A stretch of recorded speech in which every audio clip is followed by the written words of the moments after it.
لقب بإمام الشعراء وأشعر العلماء. عارفين هو مين؟ هو الشاعر والإمام الجليل شرف البصيري. هو محمد بن سعيد الصنهاجي، أصوله من قلعة حماد في المغرب.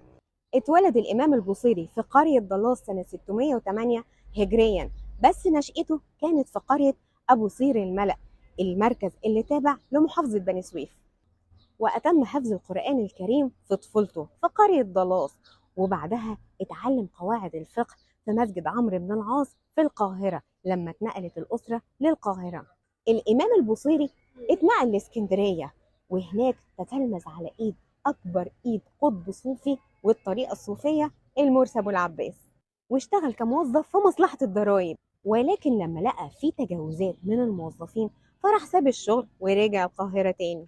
وفي القاهرة تتلمذ على إيد ابن عطاء الله السكندري إمام وخطيب جامع الأزهر، واللي اتعلم على إيده الطريقة الصوفية. سجل قصائد كتير، والقصائد بتاعته كانت بتتميز بجمال التعبير ودقة الكلمات، ونهج على منهجه شعراء كتير كان من ضمنهم أمير الشعراء أحمد شوقي.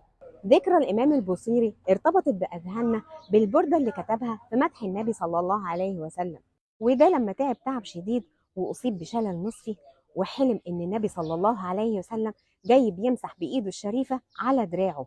صحي من النوم ولقى نفسه شفي تماما من الشلل اللي هو كان فيه، ومن وقتها قرر إن هو يكتب البردة في مدح النبي صلى الله عليه وسلم.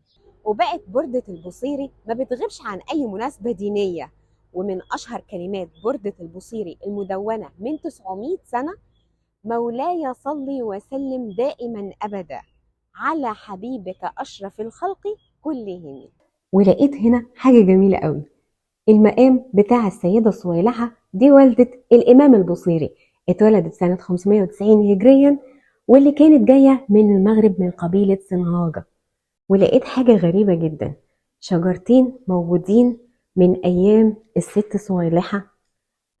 الشجرتين دول هي زعلت قوي لما حاولوا يقطعوها، وقالت ان هم لازم يترعرعوا في المسجد او في المكان اللي هي كانت موجودة فيه. مقام والدة الامام البصيري الشيخة صويلحة بيجي لها وفود من اندونيسيا ومن كل بقاع الارض علشان بس يشوفوها ويتباركوا بيها. ده مش كلامي، ده كلام خادم المقام الشيخ عبد الله محمدين محمود الميدومي. اهلا وسهلا شيخ عبد الله، وبجد ربنا يجزيك خير مدير على اللي حضرتك. مدير مدرسة سابقا وطلعت معاش، وربنا أكرمني أنني خادم لهذا المكان الطيب الطاهر. اهلا وسهلا. اللي هو حضرة النبي قال عليه يحشر المرء مع من أحب، وأنا حظ حلو أنني خادم لهذا المقام أم الإمام البصيري صاحب البردة المشرفة. اهلا وسهلا بحضرتك. وده كان مقام السيدة صويلحة ام الامام البصيري رضي الله عنه. ودول الشجرتين اللي احنا شفناهم من جوه، اللي امتنعت عن ان هم يتقطعوا تخليدا لذكراها وللمكان اللي هي كانت فيه. والشيخ عبد الله عطاني هديه جميله قوي كتكريما لخدام المقام، فاعطاني السبحه دي هديه. البلد دي انا شفت في اهلها كرم ما يتوصفش، وخصوصا بيت الشيخ عبد الله. مولاي صل وسلم دائما أبدا على حبيبك خير الخلق كلهم.